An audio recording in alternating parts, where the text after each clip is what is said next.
Buenas tardes a todos y todas. Arratsaldeon guztioi. Muchas gracias por la presentación.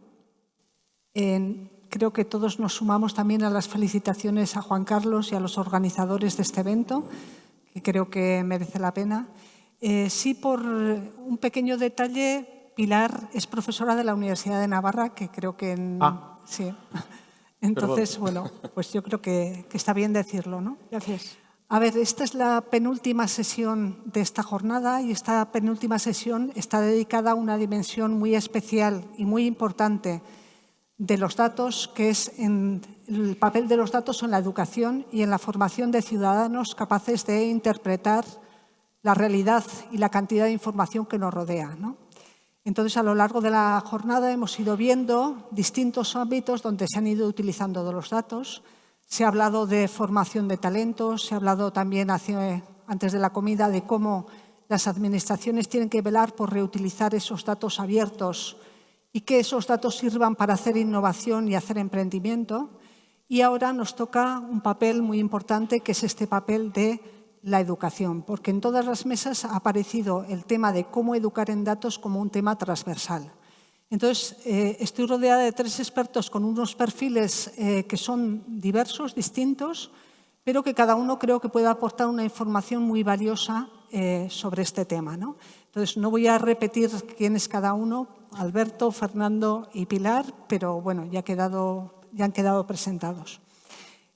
¿Qué vamos a hablar en esta sesión? Bueno, pues vamos a hablar primero de cómo los datos abiertos pueden mejorar la educación y cómo nos pueden permitir formar ciudadanos con un espíritu más crítico y qué retos de ética tenemos que abordar a la hora de hacerlo. Y entonces vamos a empezar con el primero de los temas. Os voy a hacer unas preguntas, sentiros libres para intervenir cuando queráis, aunque la pregunta la lance uno de vosotros. La primera sería: ¿cómo pueden los datos abiertos contribuir a mejorar la toma de decisiones y la calidad del sistema educativo?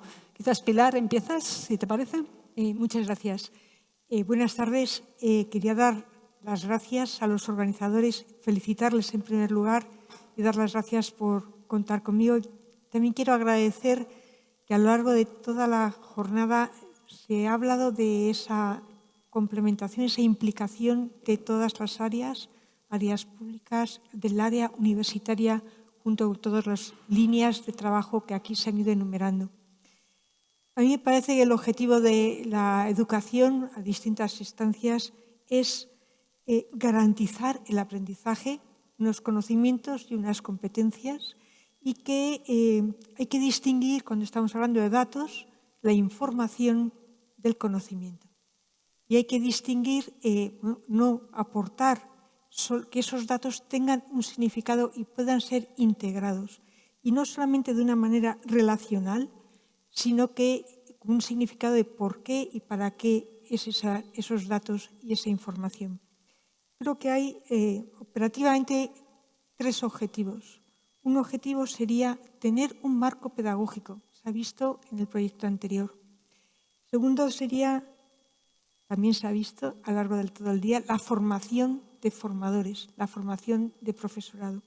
Y en tercer lugar, la generación de evidencia, la generación y la comprobación de buenas prácticas educativas. Bueno, nos preguntabas por la toma de decisiones, la mejora muy breve, una iniciativa de un bibliotecario de la universidad. Aquí están bibliotecarios de las dos universidades.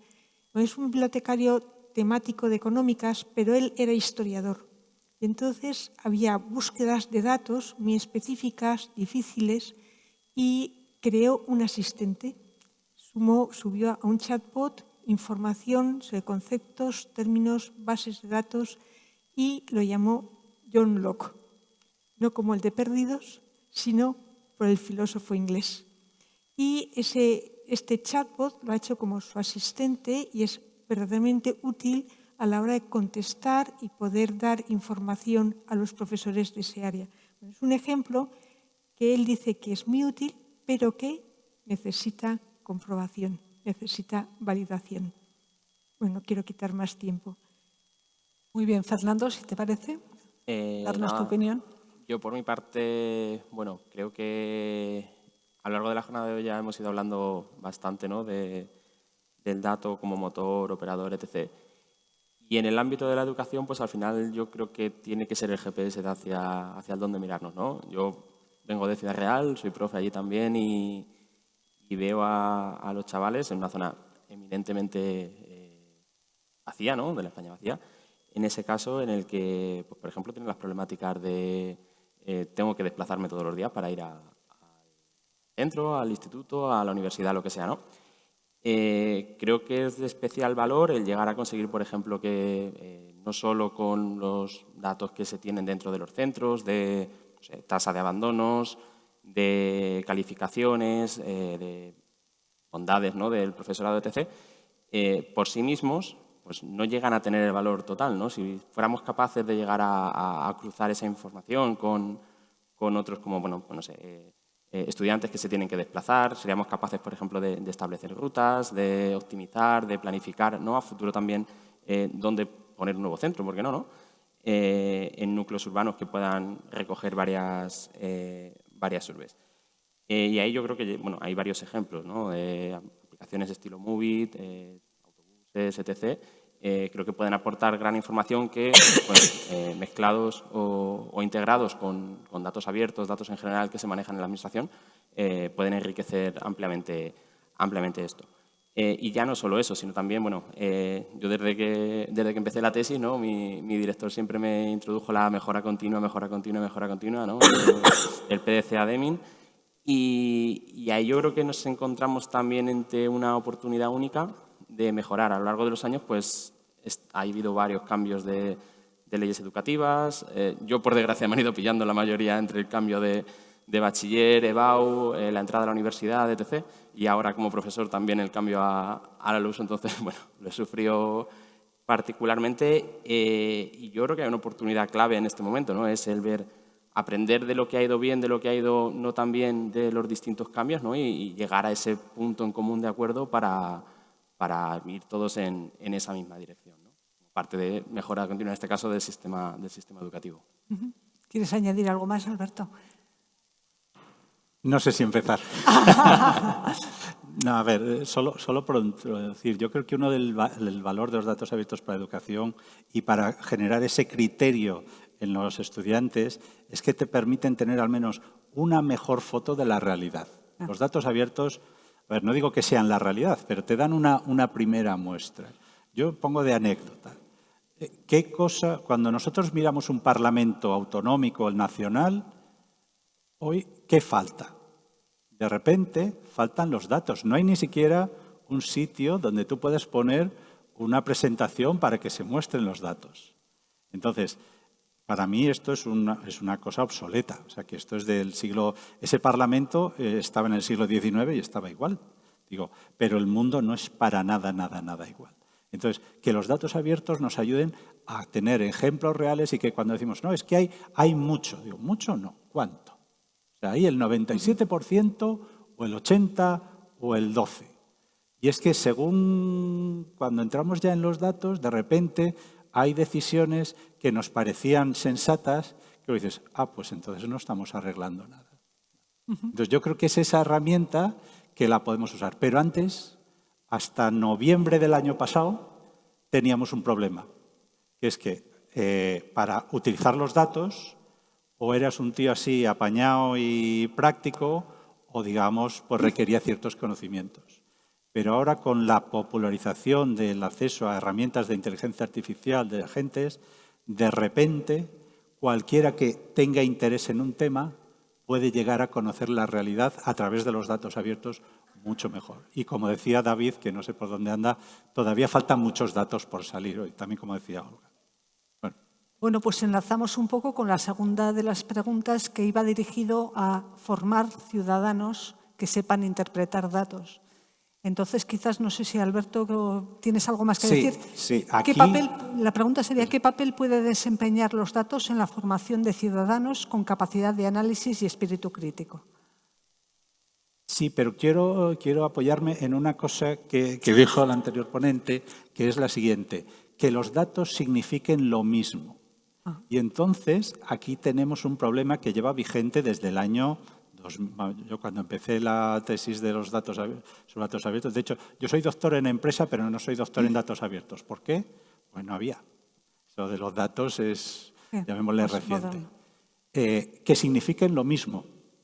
Y entonces, si no nos ponemos de acuerdo, no significan lo mismo. Y entonces, a ver, ¿podemos conseguir esa formación del criterio? Sí, pero ¿podemos realmente generar impacto porque tenemos una foto completa? Pues la realidad es que yo creo que es muy difícil, es muy difícil. Y uno de los debes que pongo aquí, porque hay muchas barreras de cara a la utilización y que esta no la va a arreglar la inteligencia artificial, sino que creo que la va a hacer más grave, es la dispersión. Va a ser mucho más fácil publicar datos abiertos. Por tanto, cada uno, y con los métodos del siglo pasado del consenso, a ver cómo lo digo cortésmente, el consenso está sobrevalorado. ¿Por qué? Porque el consenso supone un proceso manual y lento, en un mundo donde tú puedes publicar datos abiertos en prácticamente 2 días. No vas a esperar. No vas a esperar al consenso, que a lo mejor ese consenso ni siquiera se te adapta. Entonces, hay que cambiar la forma. Luego, si es pertinente, hablamos de estandarización ágil para poder resolver ese problema que nos lleva a que la gente pueda tener criterio. Porque si los datos están dispersos, no significan lo mismo al final, bueno, pues no los usas. Y entonces nos quedamos donde estábamos.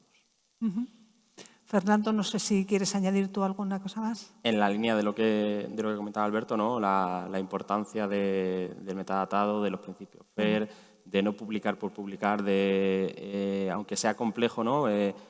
Acudir de cierto modo a la ciudadanía a ver, oye, ¿qué sería importante? ¿No? Porque yo creo que es la única manera de incentivar este espíritu crítico. Al final, por suerte, todo el trasiego, ¿no? Los últimos cambios que estamos sufriendo con la irrupción de técnicas, de herramientas de inteligencia artificial al final, abre a que cada ciudadano en su móvil pueda preguntar casi cualquier cosa y verdaderamente pueda incentivar, ¿no? el conocimiento, enriquecer, aportar su punto, etc., etc., ¿no?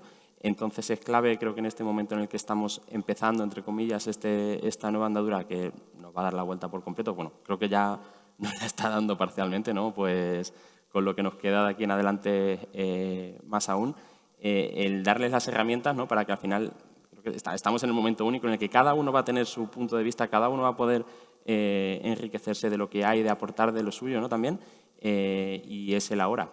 Creo que esto no va, a la evolución, al ritmo que van los cambios, creo que no va a haber mucho margen en subirnos, ¿no? a que cada uno pues, podamos aportar nuestro espíritu. Hombre, igual la pregunta sería si el ciudadano es capaz de interpretar o de entender lo que le llega, que ese es... Bien. Bueno, pues pasando a temas de ética y gobernanza, porque siempre que introduzcamos datos abiertos en la educación, pues tenemos que velar por el uso, ¿no? ético de esos datos. Quizás aquí, Pilar, tú eres la experta, ¿no? ¿Qué retos éticos y de gobernanza surgen al integrar los datos abiertos en los procesos educativos? Bueno, yo te agradezco esta pregunta porque además estoy en un proyecto de investigación que se titula Agencia y responsabilidad en la colaboración humano-máquina. Este proyecto se plantea en un momento en que se delega muchas decisiones y muchos estudios, que eso no implique restar libertad, que eso no implique restar responsabilidad. Creo que al establecer un marco ético para el uso de los datos abiertos, hay que distinguir que esos datos abiertos son los que obtenemos en la academia, ya sea primera enseñanza, segunda o universitaria, los que se utilizan y se obtienen y se producen y todo. Lo que cambia un poco el foco, la cuestión de los datos abiertos nos lleva a también los procesos. Entonces, creo que urge hacer un marco ético que se fije en 3 coordenadas. Una coordenada sería la protección del aprendizaje y la integridad académica. La epistemología, qué es conocer, qué es la búsqueda de la verdad en este ámbito en que tenemos el manejo y la posibilidad de utilizar estos datos abiertos, no se puede perder, ese formar a las personas y al mismo tiempo esa integridad. Y cuando el 88% de los estudiantes se manejan con bases de datos y con inteligencia artificial, hay que establecer un nuevo modo de evaluar, un nuevo modo de asegurar que se ha adquirido esas competencias, que se ha adquirido esos conocimientos. Este sería un eje.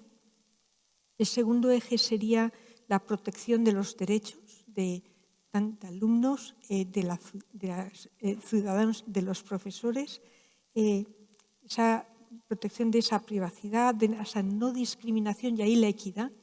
No todas las posibilidades están al alcance de todos los alumnos y de todas las instituciones y de todos los ámbitos de educación, la transparencia. Y, en tercer lugar, el tema de la gobernanza, que tiene que estar compaginado con esa regulación que, de alguna manera, obliga a alfabetizar con datos abiertos y, al mismo tiempo, exige, de hecho, la ley de inteligencia artificial prohíbe, por ejemplo, la utilización de datos abiertos en el tema de las emociones y creo que ahí es también muy importante la supervisión y la validación de estos procedimientos. Yo quería quizá hablar de una iniciativa. Hay muchos proyectos. Un proyecto se llama Cyber Secure Teaching. Es un Erasmus Plus que está viendo aquí en Pamplona, pero enlazado con Finlandia, Portugal, Austria, República Checa, Bélgica, y que tiene como objetivo formar profesores de primera enseñanza, de segunda enseñanza, universitarios, con el fin, dos fines, esa ciberseguridad en cuanto a seguridad del manejo de los datos y de las herramientas y la alfabetización mediática, la experiencia digital. Es decir, cómo esto afecta a los alumnos, cómo afecta, que es parte de su vida y de nuestra vida, está en la nube, la hiperinformación, las redes sociales. Entonces, se habla de adicción, pero yo creo que más que adicción a instrumentos, a veces es adicción a contenidos, a estar pendiente de lo nuevo que surge. Pues es una preocupación social, no es una preocupación solo del ámbito de la educación y que a través de estas iniciativas hay que ir profesores, personas que forman alumnos, pero que también desciende a lo que es la sociedad y eso es algo que tenemos que tener en cuenta. Bien. ¿Queréis añadir algo más, Alberto?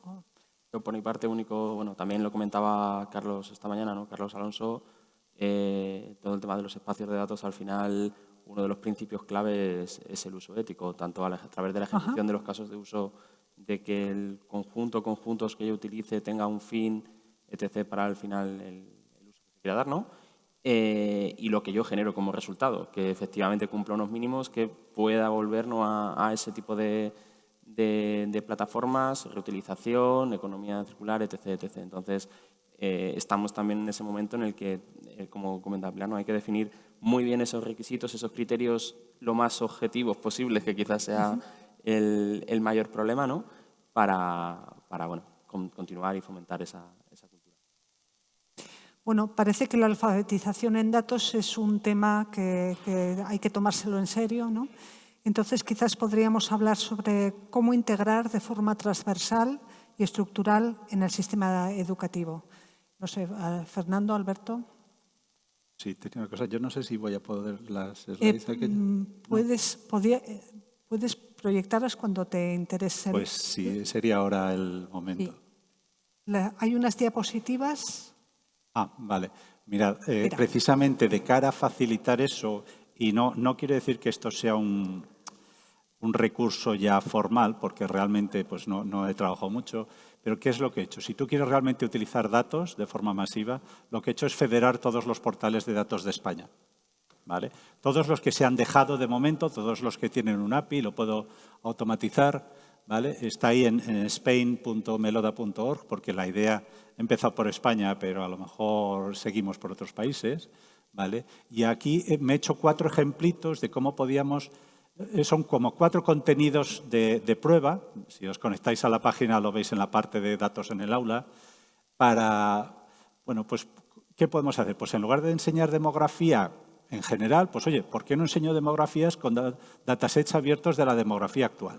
Con todas sus bonanzas y penurias, porque a veces los datos, los de demografía no, que son bastante buenos, pero hay otros datos que tienen problemas. Bueno, pero es que esa es la realidad, esa es la foto que tenemos. También hay otros de aparte de, como para presupuestos públicos, ¿vale? Bueno, pues en lugar de decir, oye, ¿cómo? Bueno, pues vamos a ver los datos abiertos que tenemos de presupuestos públicos.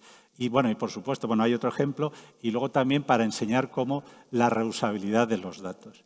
Y luego, como esto, no sé quién dijo esta mañana, dice, oye, ya no tenemos que hacer los portales para que los usen solo personas, sino para que los usen también máquinas. ¿Y por qué máquinas? Porque esas máquinas son las que luego, cuando nosotros les preguntamos, nos dan una respuesta que podemos entender sin tener que ser expertos en datos, ¿no? En datos, digamos, en procesado de datos. No estoy diciendo que no tengamos que aprender de datos. Hay que aprender de cómo usarlos, pero no hay que aprender, oye, de parsear datos, parsear webs, que ya os digo yo que he chupado un poquito, que no es de lo más interesante que hay. Pues aquí tienes un API libre y un MCP. Un API es para el acceso automatizado, ¿vale? Mediante programas, y un MCP es para conectarlo con motores de inteligencia artificial para que ellos puedan tener los datos. La idea es que con este MCP, en principio, un agente de inteligencia artificial que pudierais tener en local podría acceder, entre comillas, a todos los datos que ahora mismo solo, bueno, no sé si se ve, hay 201.000, ojo, algunos están repetidos, ¿vale? Ya hay alrededor de 1 millón de distribuciones. Hay otros 100 y pico portales en España, pero muchos no son recolectables porque son mecanismos hechos a medida y no sé si seré capaz de meterlos. Pero la idea, ¿cuál es? La idea es que facilitar la creación de esos contenidos para poder alfabetizar, pero con datos reales, para ver esa realidad. Uh-huh. ¿Y cómo os parece que estamos realmente en nuestro sistema educativo? ¿Estamos utilizando los datos de forma contundente o es un complemento? Yo voy a complementar antes, si te parece, sí. Ana, lo que comentaba. ¿Vale?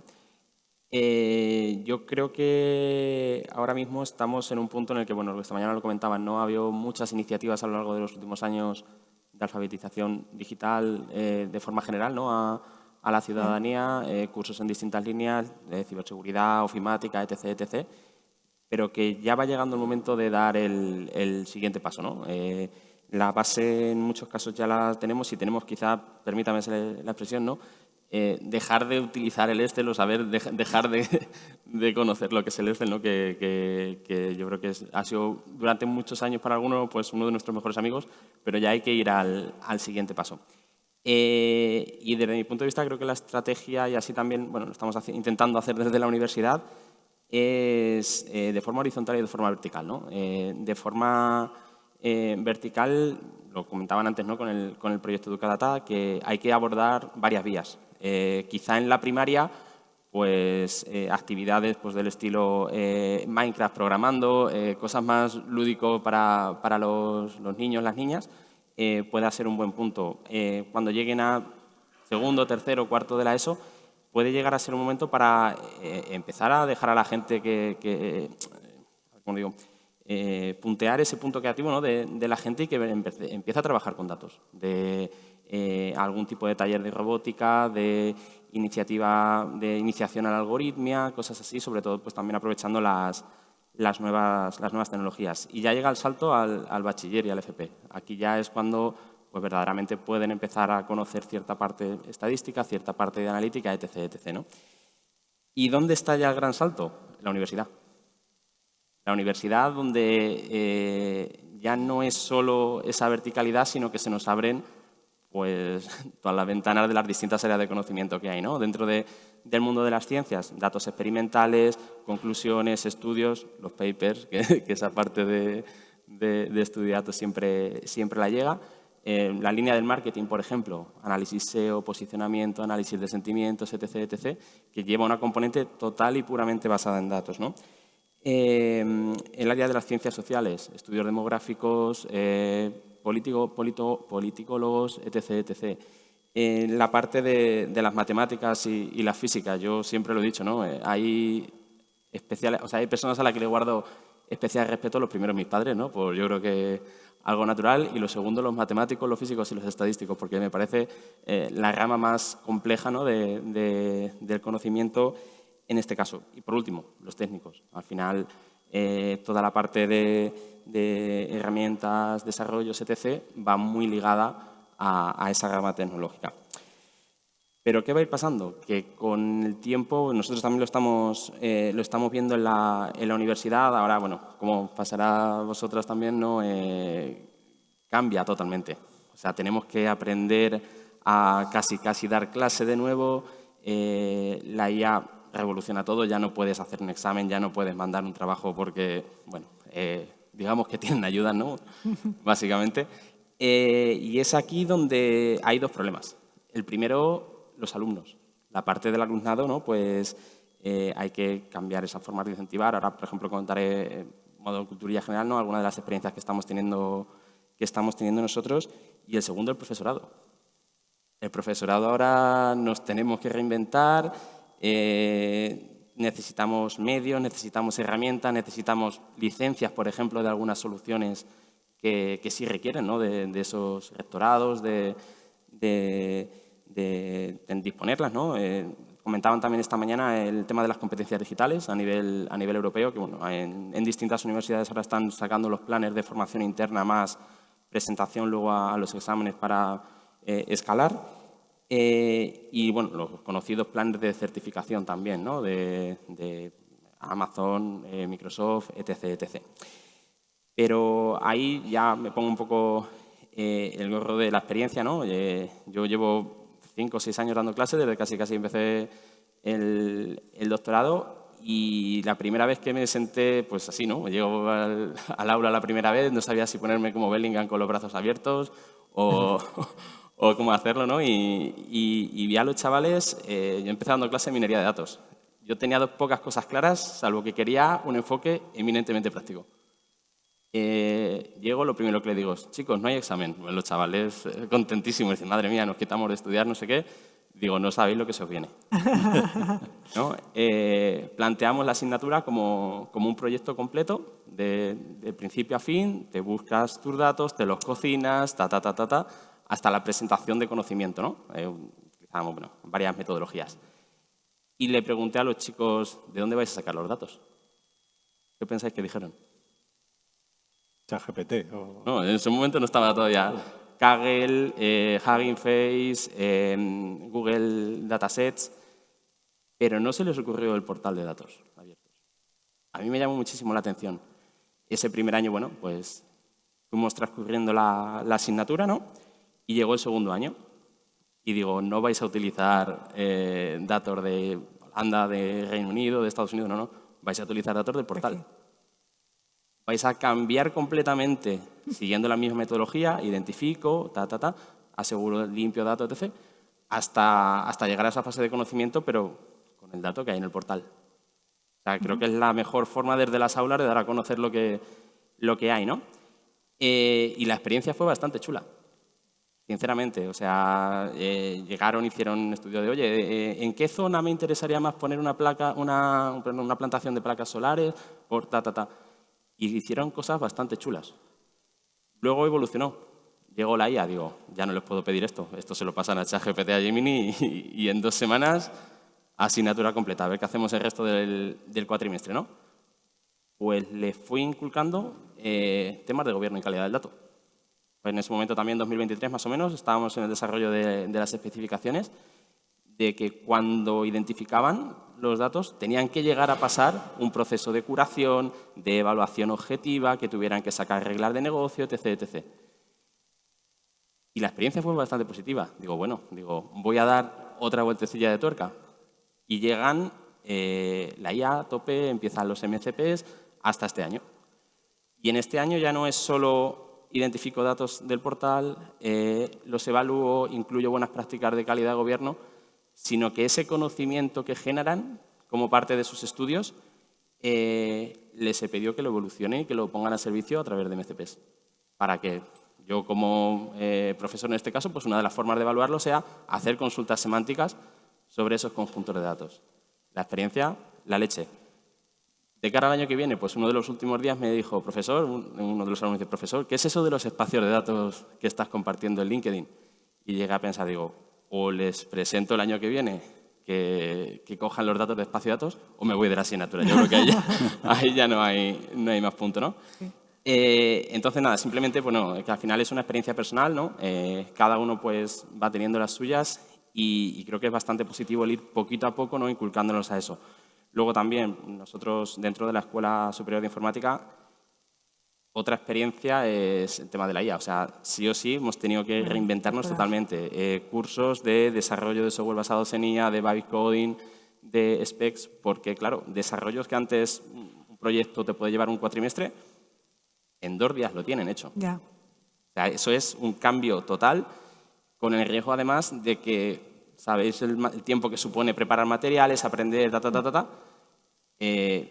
el material que yo preparé el año pasado, para este curso no me vale. Cual supone otro esfuerzo de reinvención, ¿no? Y ya luego, nada, ya poco por no monopolizar más, creo que hay una buena iniciativa que nosotros, por ejemplo, llevamos, nosotros hay varias universidades en España que llevamos trabajando en el tema de datos, que son las microcredenciales.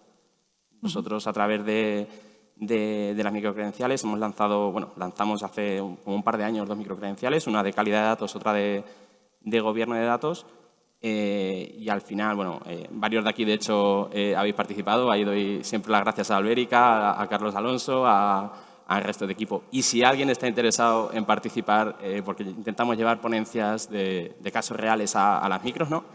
Que me lo diga, me echéis un mensajillo, un correo y encantados.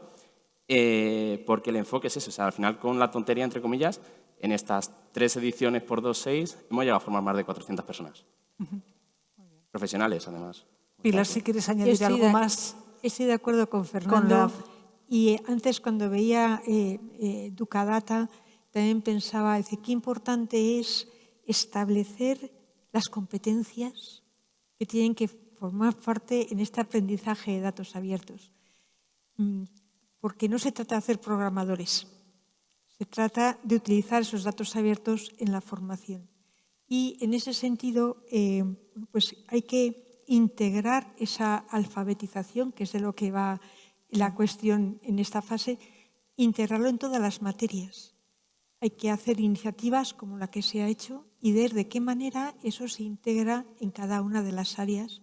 Y realmente ahí es muy necesaria la flexibilidad, la transversalidad también en la formación de docentes, porque son nuevas metodologías, como dices, son nuevos modos de enseñar, pero es algo que no va a desaparecer.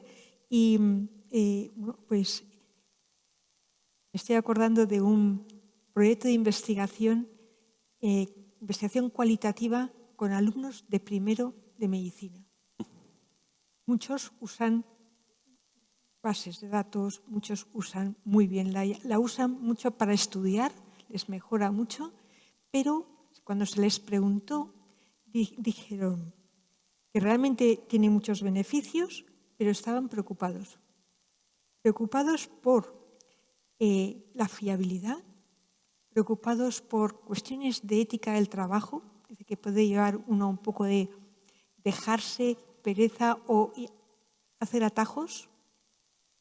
Y también dijeron el plagio, la dependencia. Yo creo que antes se hablaba de tecnofobia, ahora se tiene que hablar de confianza y dependencia. Hemos cambiado de panorama. Antes se decía, no, es que es un nativo digital. Yo creo que nadie es nativo de nada, lo que pasa es que sabe lo que utiliza y a lo mejor saben mucho de TikTok o de Instagram, pero no saben de otro manejo de bases de datos, otros manejos ofimáticos. Entonces, son cuestiones que en la alfabetización, otra cosa que decían los estudiantes era la necesidad de cultivar en este ámbito cualidades humanas y humanísticas y la creatividad. Bueno, creo que es interesante que unos alumnos de primero reflexionen sobre cómo ser educados en un mundo de datos abiertos y de muchas bases de datos. Bueno, estamos llegando ya al final de la sesión. Si os parece, podemos tener un último mensaje, cada uno de vosotros, lo que consideréis más interesante, más importante para dejar aquí para final. Bueno, Alberto. no me da la risa. La pregunta es, estamos hablando de los datos abiertos en la educación, pero ¿podemos mantener las mismas instituciones educativas en un mundo que es cualitativamente diferente? Es decir, yo he hecho la tesis en la universidad y mi tesis era corta, tenía solo unas 140 páginas, pero la documentación administrativa eran 120. Entonces, hay unos procesos, yo creo que la universidad está en riesgo, porque con permitidme ser un poco crítico, el anquilosamiento que tiene y ahora la irrupción de la IA, yo creo que se la pueden llevar por delante. ¿Por qué? Porque no está enseñando ni de la forma ni las cosas que tiene que enseñar para el futuro. Vale, eso es un poco. Y luego, en cuanto a una recomendación a mayo de 2026, porque yo esta recomendación no habría podido hacerla hace 7, 8 meses, porque no hubiese sido así. De hecho, hablaste del esfuerzo. ¿Cuántas horas creéis que yo he dedicado para crear ese portal que se llama spain.meloda.org? ¿Cuántas horas de trabajo? Yo calculé que esto en pre-IA me hubiese llevado en torno a unos 2 años, más o menos, de trabajo. Esto lo hice como en 3 fines de semana a ratos, ¿vale? Y bueno, sí, y 18 euros al mes, ¿vale? Este es el coste, o sea, estamos hablando. Y mi recomendación, ¿cuál es? Para poder educar con datos abiertos, digamos, no enseñemos, hagamos herramientas deterministas. Es decir, todavía la IA, lo hemos dicho varias veces, no es fiable. Tienes que validarla. Entonces, pero es muy buena haciendo herramientas deterministas, es decir, haciendo programas enormemente complejos. Pues tú haz con IA un programa enormemente complejo que dé resultados sistemáticamente iguales. Porque si confías en la IA que te dé ella misma el resultado y te va a invitar a hacerlo, no van a ser iguales. Es decir, cada vez te va a dar un resultado ligeramente distinto, como dijo el anterior ponente, que el número de estaciones, etcétera. Entonces, mi recomendación es, si queremos utilizar datos abiertos, utilicemos la IA, pero generando herramientas deterministas hoy, mayo de 2026. A lo mejor en diciembre os digo, esto ya lo hemos arreglado, ¿vale? Muy bien, gracias. Fernando. Vale. Mensaje final. Yo quería hacer una reflexión antes del mensajillo, ¿no? Porque, bueno, creo que también lo hemos ido hablando a lo largo del día de hoy. Creo que la etapa de publicar, por publicar, ya ha pasado, ¿no? Caemos en muchos casos en ese Diógenes de datos, ¿no? Y, de hecho, bueno, me acordaba antes a Alberto González, el compañero de Alberica, leía el otro día un post suyo en LinkedIn que justo iba a eso, del dataísmo o del Diógenes del dato, ¿no? De que al final recogemos datos pero no tenemos preguntas claras, no sabemos a qué queremos dar respuesta, casi para que se lo lleve otro me lo llevo yo, ¿no? Básicamente. Entonces, creo que hay 2 principios que tenemos que tener muy en cuenta y transmitirlo también así de las aulas a los futuros profesionales, ¿no? El primero es que no es recoger por recoger, que esa etapa ya ha pasado. Y el segundo, a mí me gusta llamarlo parálisis por análisis, ¿no? Es decir, en muchos casos, también lo comentábamos hoy, ¿no? Ha salido varias veces el tema, nos enfocábamos en crear el cuadro de mando, el más bonito, el no sé qué, ¿no? Pero muchas veces cuando hablas con gente de la universidad, con gente de empresa, te paras a pensar y dices, ¿cuántas veces se mira verdaderamente ese dashboard? O sea, me he pegado un currazo, he generado uno, he puesto los colores más chulos, tal. Se mira una vez al año. o se mira a tres, ¿no? O la gente no es capaz de comprenderlo. Entonces, creo que también tenemos que incentivar un poco desde las aulas, ¿no? a ese uso eficiente del dato para evitar esos dos problemas, ¿no? Y ya nada, para dar un mensaje final, pues al final que creo que tenemos una oportunidad muy buena, como comentaba también Alberto, ¿no? El tema del uso de la IA de los sistemas deterministas, para darle una vuelta de tuerca a la educación, ¿no? Yo creo que tenemos que al final pasar del reto, ¿no? de lo que hay a lo nuevo, a las nuevas tendencias, etc. Y al final esto no va a venir de cuanto más datos acumulemos mejor, sino del mayor provecho que le podamos dar y teniendo en cuenta también pues, que al final el tema de la educación no debe ser una fábrica de métricas, no tiene que ser un problema tecnológico, sino que tiene que ser un motivante cultural, ¿no? De transformación cultural de la gente para poder cerrar ese círculo de los cambios que estamos viviendo ahora. Bien. ¿Y Pilar? Yo diría que Tu estoy de reflexión. acuerdo con los ponentes en que estamos en una época de transición, de cambio. Antes hablaba de un marco ético. Ese marco ético no tiene que ser un papel que se coloque, se enmarque, sino que tiene que bajar a cuestiones concretas. Y en ese marco ético necesitamos a todos, porque está claro que hay que formar el manejo ético de los datos y de las aplicaciones que utilizan esos datos, pero necesitamos también para esa ética la estructura. Necesitamos esa regulación y esa estructura que garantice la transparencia, que garantice la fiabilidad, que garantice la privacidad. Se necesitan los dos niveles. Y después tenemos que formar, porque esto es una cascada, hay que formar a formadores teniendo en cuenta que hay que formarles en lo que tienen que ser.